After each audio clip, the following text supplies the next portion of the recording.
4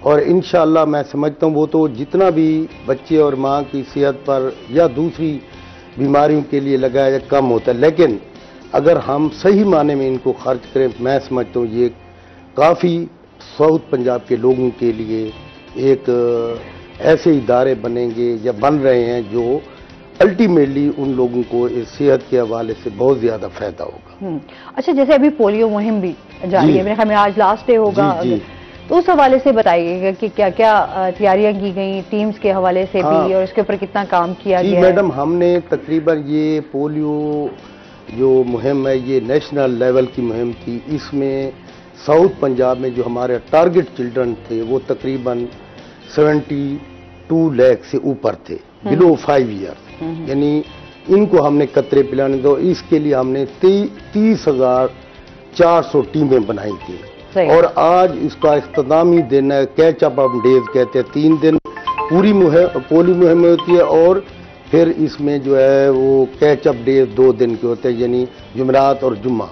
تو انشاءاللہ ہمارا ساؤتھ پنجاب پہلے بھی ہم نے 100% بچوں کی ویکسینیشن کی ہے، الحمدللہ ہمارے پچھلے 2-3 جو پولیو مہمز ہوئی ہیں اس میں ہمارا کوئی بھی جو تھرڈ پارٹی ایویلویشن ہوتی ہے جس میں WHO کے نمائندے ہوتے ہیں، مختلف سرویز ہوتے ہیں، اس میں ہمارا ساؤتھ پنجاب الحمدللہ primary and secondary health department نے اور DG ہیلتھ ساؤتھ نے مل کر جو کام کیا ہے، اور اس سے ہم نے 100% ٹارگٹ اچیو کیا ہے۔ صحیح، مطلب ساؤتھ پنجاب جو ہے وہ سیف ہے؟ سیف ہے الحمدللہ۔ ابھی آپ کیا سمجھتے ہیں پاکستان میں کتنا خطرہ ہے پولیو کے حوالے سے؟ میں سمجھتا ہوں انشاءاللہ میڈم ابھی تو ہمارے انلکیلی ہمارے 2 ملک ہیں، افغانستان اور پاکستان، جو ابھی پولیو کے کیسز رپورٹ ہو رہے ہیں، خاص طور پہ جو افغانستان کے ملحقہ علاقے ہیں ہمارے ہاں، یعنی وزیرستان ہو گیا، بنو ہو گیا، KP کے کچھ علاقے، وہاں سے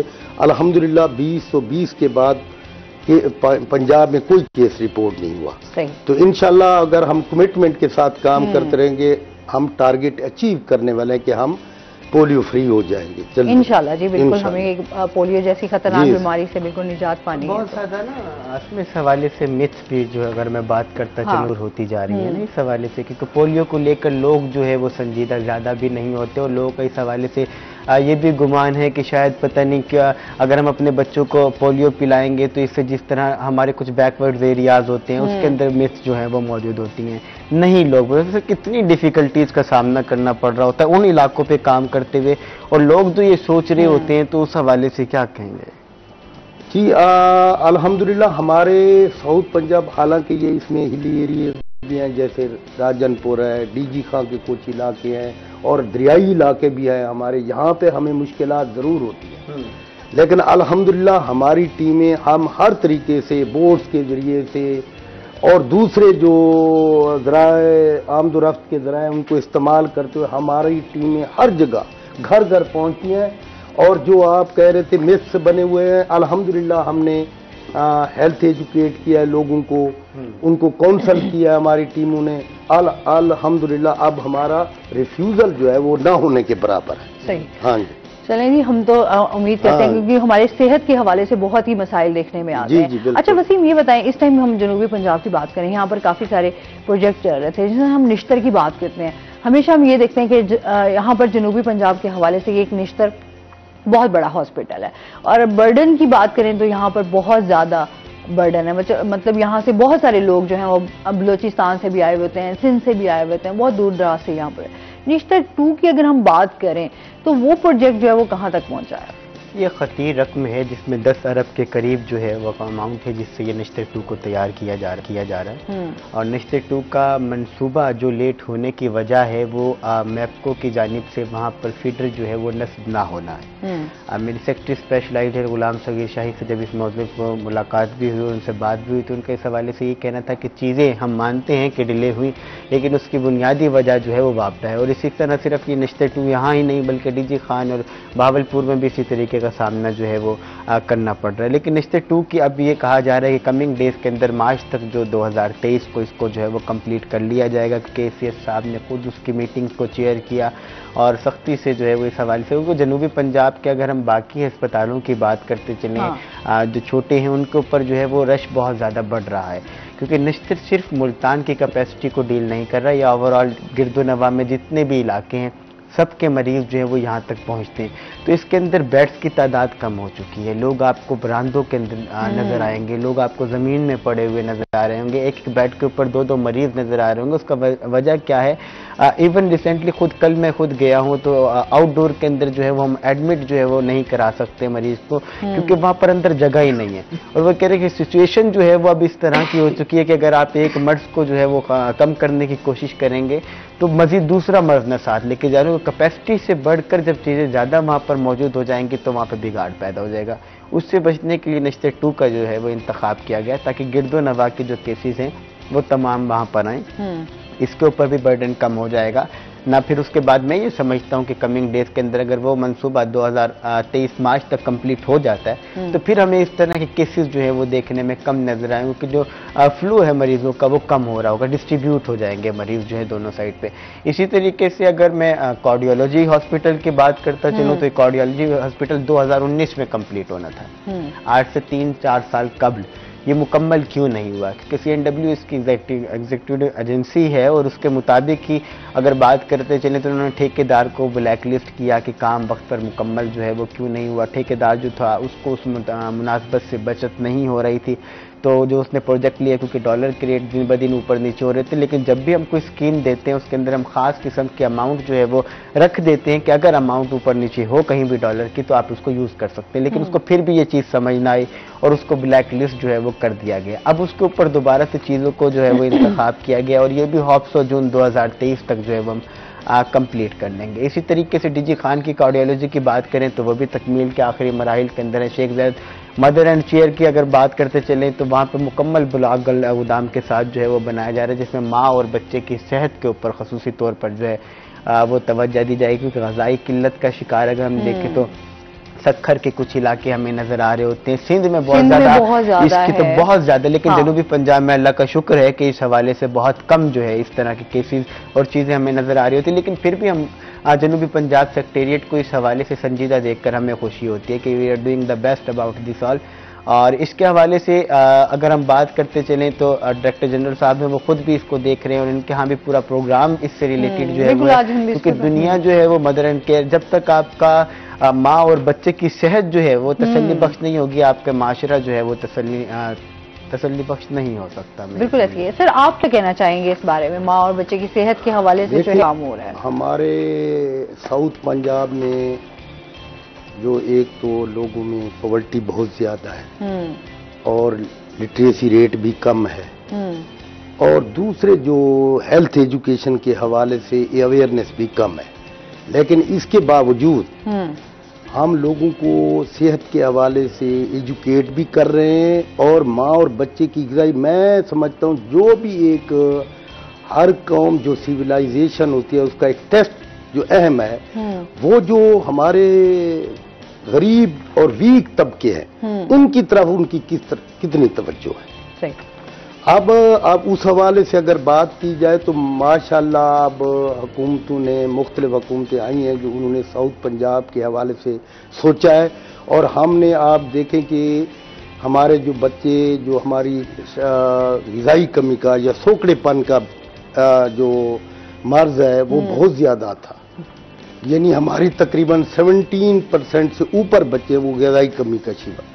اسی طرح سٹنٹنگ ہے یا جس کو ہم کہہ لیں سرائکی میں کیونکہ وسیب ہے ہمارا, ہم اس کو کہتے ہیں گروڑا پن, یا وہ بھی بہت زیادہ خاص طور پہ ہمارے ساؤتھ کے ڈی جی خان, راجن پور ان میں بہت زیادہ ہے, اور ایز اے ہول ہمارے وہ. تو اس حوالے سے ہم نے پورے ساؤتھ پنجاب میں 2 طرح کی ان ضروریات کو پورے کرنے کے لیے, ایک ہوتے ہیں او ٹی پی سائٹس, یعنی ہمارے ہر بی اے یو پہ, ہر ٹی ایچ یو پہ, ہر ڈی ایچ یو پہ